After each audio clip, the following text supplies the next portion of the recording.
Olá! O Risa Artium, o nosso RZAT11, soltou o relatório de agosto e a gente vai mergulhar nele para entender os números, a estratégia do fundo e o que dá para esperar daqui para frente.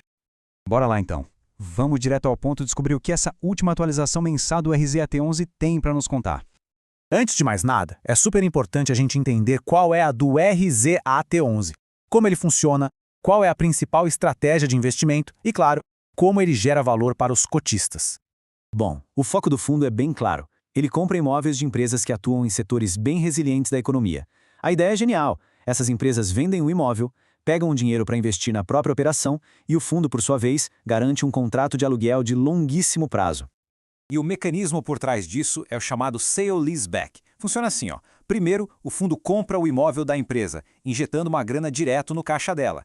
Depois, ele aluga esse mesmo imóvel de volta para a própria empresa. Isso garante um fluxo de receita constante para o fundo, né? E para fechar, a empresa ainda tem a opção de recomprar o imóvel lá no futuro. É uma operação redondinha que dá liquidez para a empresa e gera renda para o fundo. Ok, agora que a estratégia está clara, vamos ver como isso se traduziu em resultados no mês de agosto. É hora de olhar para os números. E aqui está o número que todo mundo espera. A distribuição de agosto foi de R$ 1 por cota.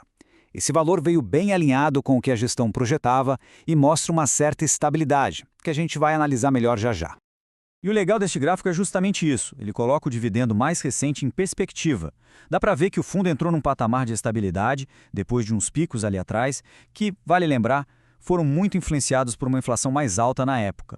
Tá, mas o que esse R$ 1 representa em termos de retorno? Para saber isso, a gente olha para o Dividend Yield, uma métrica essencial que mede o retorno anual dos dividendos em relação ao preço da cota no mercado.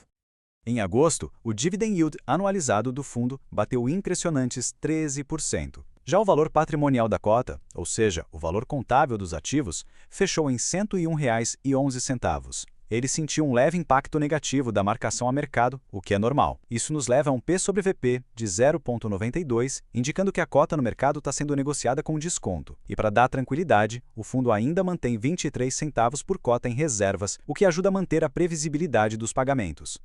E essa tabela aqui mostra direitinho o fluxo financeiro do mês. Olha que interessante, o fundo distribuiu um pouco mais do que o resultado líquido que ele gerou.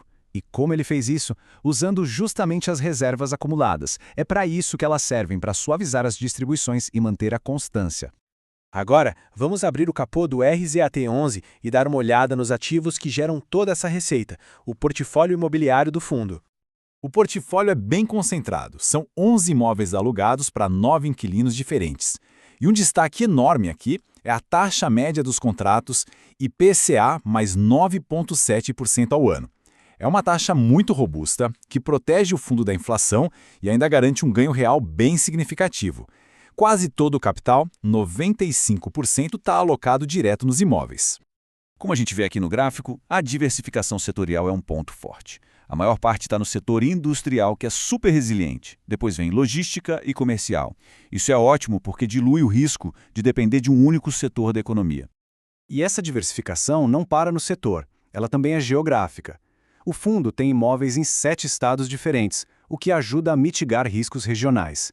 A maior concentração, como era de se esperar, está em Minas Gerais e São Paulo, 2 dos principais motores econômicos do país. Então, um ponto crucial para entender o RZAT11 é que ele é um fundo de tijolo, ou seja, ele é dono dos imóveis diretamente. Isso diferencia dos fundos, que investem em cotas de outros FIs. Sendo dono do imóvel, o gestor tem muito mais controle sobre os ativos e a operação. E o relatório menciona derivativos, uma palavra que às vezes dá um susto, né?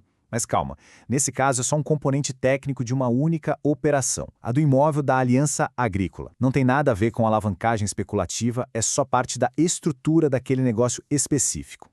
Certo. Com um portfólio desses, como é que a gestão está navegando os desafios e as oportunidades do dia a dia? Vamos conferir. Uma notícia excelente no relatório deste mês foi a resolução daquela pendência com o inquilino Aspan. Todos os pagamentos que estavam atrasados foram quitados. Isso elimina um risco que estava no radar do mercado e traz muito mais segurança para o fluxo de caixa do fundo. O mês de agosto foi de calmaria no portfólio, sem novas compras ou vendas de imóveis. Isso mostra que foi um período de consolidação da carteira, com a gestão bem focada em administrar os ativos que já estão lá dentro. E para fechar, vamos juntar todas as peças do quebra-cabeça, fazer um balanço geral e, o mais importante, ver o que o próprio gestor está dizendo sobre o futuro.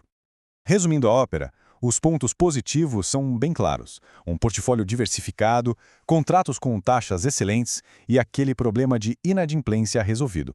Do outro lado da balança, o principal desafio é a sensibilidade dos rendimentos à inflação, ao IPCA, o que levou a gestão a projetar rendimentos um pouquinho menores para os próximos meses.